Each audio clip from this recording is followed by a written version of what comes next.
Hi, my name is Jim. I'm 17 years old, and I will tell you a story about my mother and how she nearly died on a sunny spring day because of my father. Oh, yes, strange things do happen. On that day, my mother received a message on Facebook about how her husband had checked into a motel room near the highway, and it seemed that he wasn't alone there. So she left her house and walked through town to get to the motel. It was hard for my mother to walk past our neighbors' houses as they watched her from the windows.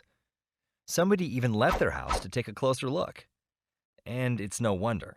My mother had literally led an almost hermetically sealed existence, locked away from the world for almost 3 years. For her, each step was almost excruciating, and it didn't help that they were all looking at her with judgment and disgust. Maybe it wasn't true, but this was probably the reason why her heart was beating faster at that moment, which eventually resulted in her heart attack near the motel.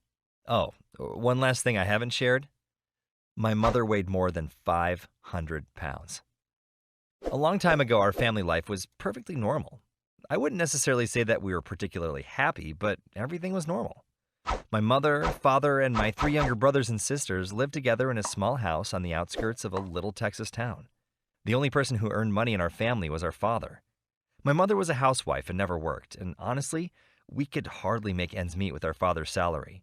He didn't have a profession that was in high demand, and the unemployment rate in our town was high.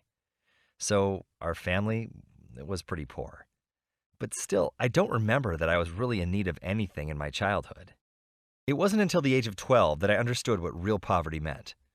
My youngest brother was less than 6 months old when our father dumped our family. I don't remember exactly how it happened. Sometimes our brains just black out some of the awful episodes in our minds. I think that's what happened in this case. All I remember now is that it was late at night when my father packed his things and left in his old car, leaving the garage open. And in the morning, Mother found a note there.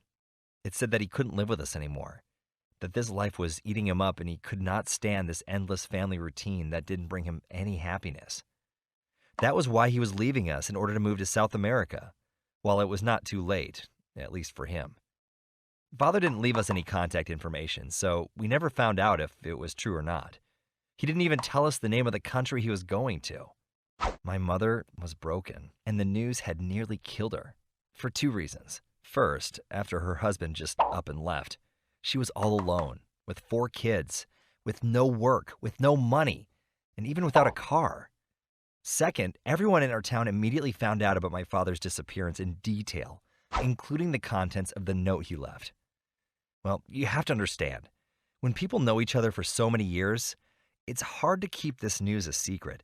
News would spread immediately, even when our parents were little. And now that every house has the internet, it's even worse. My mother was ashamed to have been dumped, and she really felt humiliated. Well, from that day on, I suddenly had to grow up. I was the oldest man in the family. Now I had to take responsibility. Of course, I couldn't take on a lot when I was 12 years old. So for some time, our family barely existed on government assistance. But as soon as I could start working officially, I got a job at the nearest car wash, where I've worked until now.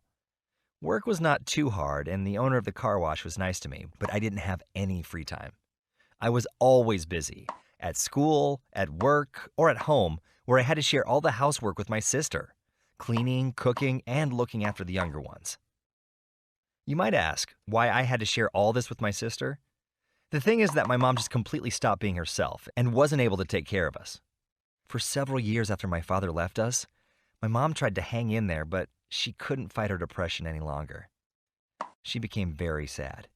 She even had problems going out to eat because she thought that everyone in town would look at her, some with pity, some with mockery. Both were unbearable for her. So she spent most of her life on the sofa, watching TV or surfing the internet with our old, barely working laptop.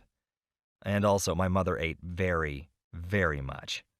The cheap junk food that she could afford gave my mother enough courage to survive yet another day. It was very sad. And then she started to rapidly gain weight, up to the point that she had difficulty moving around the house. Honestly, it was disgusting. I was glad that she didn't leave home anymore, so nobody would see her like this. So when my mother received a message from her neighbor who saw my father near a motel with a girl, she couldn't just ignore it. It was beyond her control. If she still wanted anything in this world, it was to look into the eyes of the man who ruined her life. So she still left the house. It was only then that she realized how her neighbors perceived her and how much she had changed. Because of her depression, she didn't really have a firm grip on living in reality, and even her poor physical condition didn't help her realize how fat she had become. Now, she began to see it. Somehow she managed to walk to the motel. One of my friends worked there, so he called me and told me to come over ASAP. So I ran there as fast as I could, without even changing out of my work clothes, but I was still too late. She barely got through asking the person working at the motel about my father when she pressed her arm to her chest and fell to the ground. Thank God she lived until the ambulance came, but it still was a heart attack. It's been several months that my mother's been in the hospital. By the way, our neighbor was wrong. That was not our father at the motel. Just a man who barely resembled him, but, everything that happened turned out for the best. All that stress finally shook my mother, and she came out of the spell of depression she had been under.